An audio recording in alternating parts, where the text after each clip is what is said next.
As it once was, so shall it be yet again. Good evening, everybody. Hell's Unicorn here again. And this evening I'm actually going to be doing something a little bit different. I'm actually going to be doing a combination rant slash restatement of the mission statement of this particular channel. It's kind of interesting that I actually was possessed to do this, given that I have just recently passed the 4,000 subscriber mark, which is a benchmark for this channel. But in truth, it was something that was less motivated by that and more so motivated by the ebb and flow of the discourse here on YouTube. I've always been somebody that's tried to have my finger on the pulse of the political breakdown of the way things shape up here.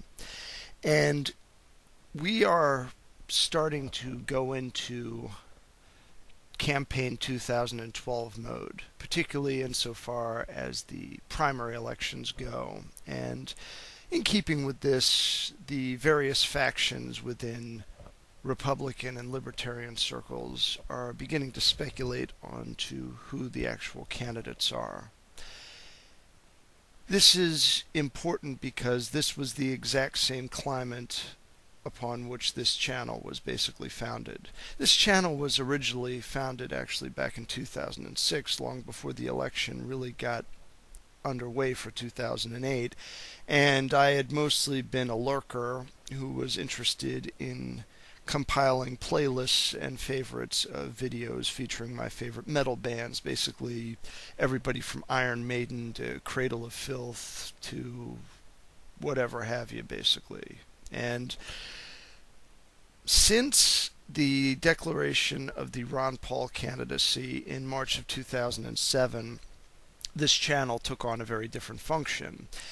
Since the close of the 2008 campaign, it turned into a couple of different things. It turned into a bit of a variety channel where I did some music stuff, I did some non-political blogs, and I also did some poetry and some other stuff that was not really related to the original political thrust of this channel. But up until the end of the 2008 election, I was very heavily involved with the Ron Paul campaign. This channel was basically, and is now again, a grassroots political channel in support of the Ron Paul presidency. Now, he has yet to declare his candidacy, and I am hopeful that he will run again. But if he decides not to run again, this channel will most likely go towards supporting the candidacy of Gary Johnson, and if not him, then whoever else is closer to the Liberty First paradigm that this channel has always leaned towards. Being a libertarian, there are certain factions within mainline American conservatism that I am diametrically opposed to, and my seemingly unwavering support for Ron Paul is predicated primarily on two things. Number one, he's a rock-solid civil libertarian and economic libertarian. Number two, he is a good old-fashioned conservative when it comes to every other issue aside from those two. And that is a near perfect mirror image of what my own politics are. I don't simply support the candidacy of Ron Paul because it's simply the person I agree with the most. It actually breaks down to a question of my own personal moral paradigm. I'm a libertarian. I'm also very strongly pro-life, and I am a practicing Christian. It's not necessarily a big thing in libertarian circles, but that's basically what I am. And what comes with that is a different take on certain issues that would otherwise tend to be a little more liberal in the general sense within the libertarian paradigm. There are certain so-called social issues where I do tend more liberal than conservative, or I tend more towards the established libertarian party orthodoxy, particularly when it comes to gay issues and stuff like that, that's something where I just take a hands-off approach. It's none of my business. I have no desire to make it my business. That's basically the way it breaks down. But when it comes to stuff like foreign policy, when it comes to economics, when it comes to issues such as the broader health of the culture of America, I lean towards a very specific and a very unique paradigm, and it's completely at odds with most brands of mainline conservatism, and particularly Christian conservatism, believe it or not. The kind of conservatism that I support puts me at odds with people that think that it's America's mission to prop up the state of Israel no matter what, and to stick it to the turban toters no matter what. I have no interest in doing that whatsoever. It's not something that is biblical in any sense of the term. As far as I'm concerned, it's heresy, and I want nothing to do with it. And by the same token, I am also at a loss for how these so-called mainline conservatives, most of whom have heavy neocon tendencies, can put themselves forward as being proponents of the Constitution when they are so rabidly anti-Fourth Amendment, and when the rubber really meets the road, anti-10th Amendment, because in order to realize their dream of the big brother aspect when it comes to social issues, they have to supplant the states with regards to their own sovereignty. I'm not a big fan of the Patriot Act. I think that should be crystal clear to anybody who watches my videos. And I am really, really not a big fan of the war on terror in general, which fuels the mindset that makes things like the Patriot Act possible. And as such, that puts me at odds with certain candidates that are going to be running. Puts me at odds with Sarah Palin, puts me definitely at odds with Mitt Romney, puts me at odds with Mike Huckabee should he run. It puts me at odds with about 75 to 80% of the field of candidates that are listed as potentials. And then on top of that, there's other stuff like the war on drugs, an absolute, complete, and abysmal failure. And for those of you who tend to tie that in with Christian politics, I'm just going to make you aware of a couple of things, those of you that are not of a theistic persuasion who view my videos. Prohibitionism,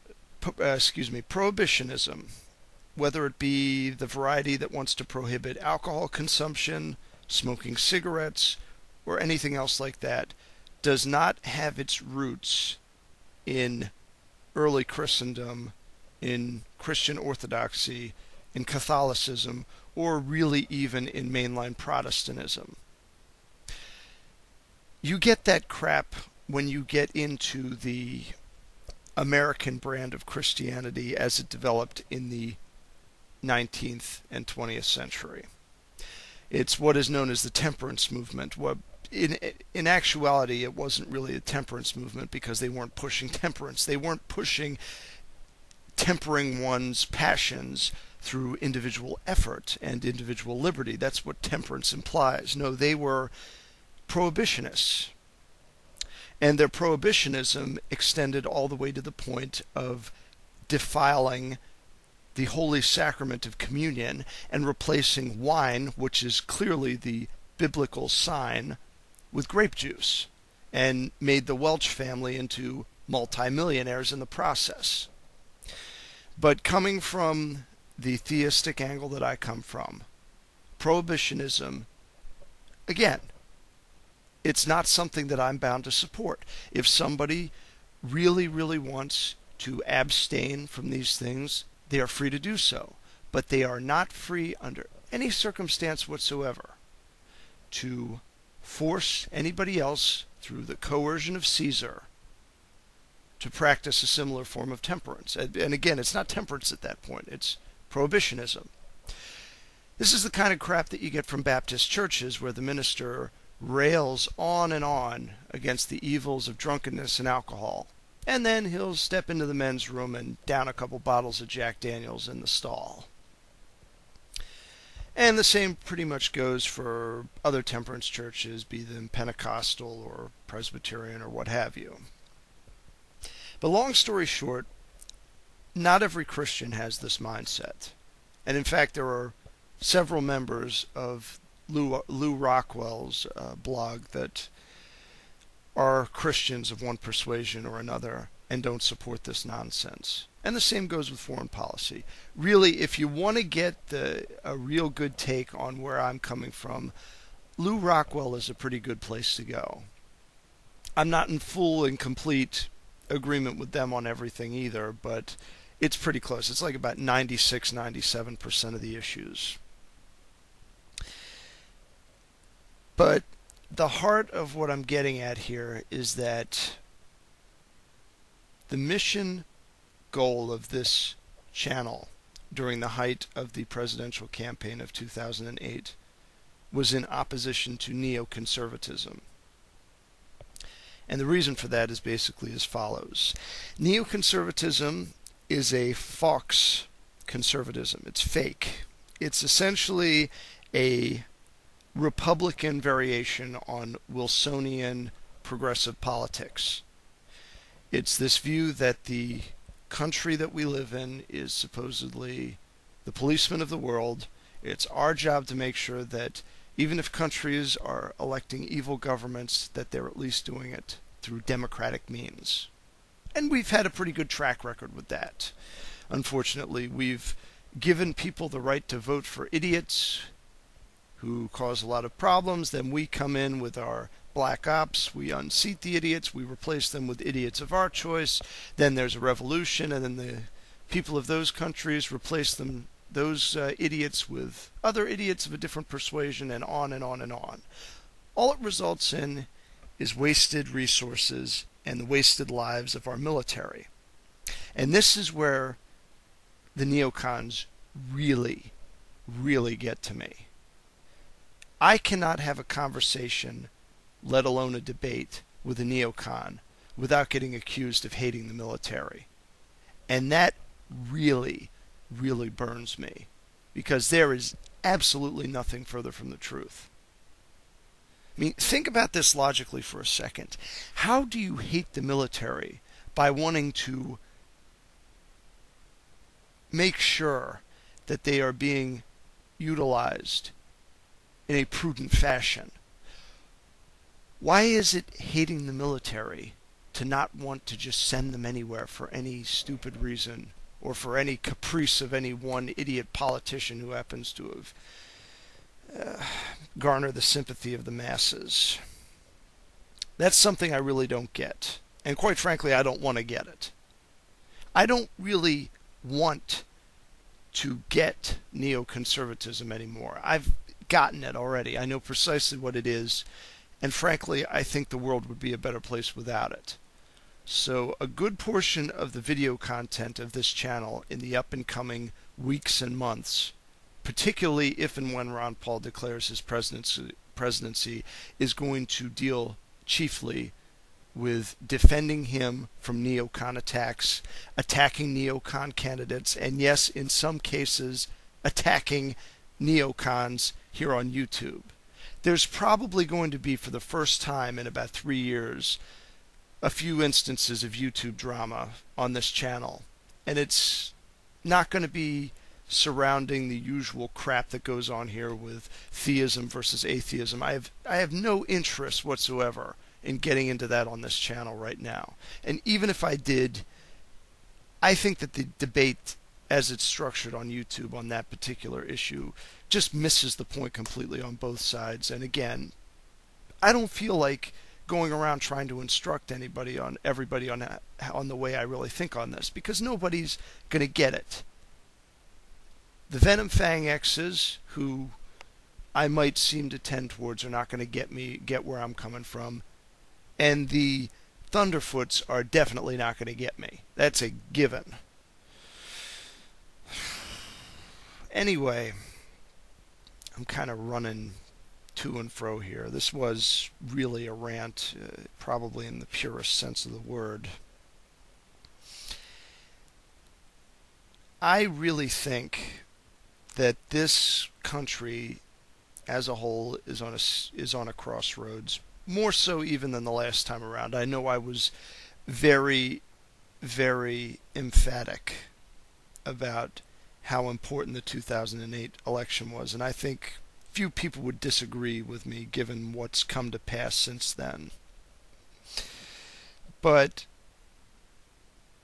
the important thing to realize is that although we have a huge mess right now, the really important thing is not if this mess gets cleaned up, but how it gets cleaned up. We need to understand here that simply cutting fat off of entitlements in this country is not going to do the job by itself. We have to look at cutting other stuff, and we have to look at reassessing certain things about this country. I am right now entertaining the possibility of actually even re-examining the constitutional basis of this country in certain respects. I would actually support going for some constitutional amendments at some point down the road to kind of meet halfway between the Articles of Confederation and the original U.S. Constitution before it was amended. That's kind of the mindset that I'm working off of right now. But in the meantime, I think it's important that this country averts an economic collapse and it averts a real nasty war of some kind, which may be down the road if things keep going as they are right now. And I'm willing to entertain a number of different options in order to keep that from happening. But for right now, the best option is a more libertarian approach to foreign policy. I think that is a must. And along with that, there needs to be a libertarian mindset with regards to constitutional rights in this country, particularly civil liberties. If we don't have civil liberties, we might as well not have a country. We might as well be China, as far as I'm concerned. We can have a booming economy, free markets but not people. That's basically what it'll amount to if we elect the wrong person president.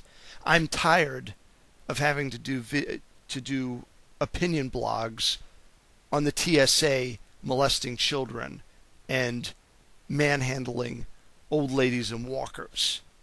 I don't want to have to deal with that crap.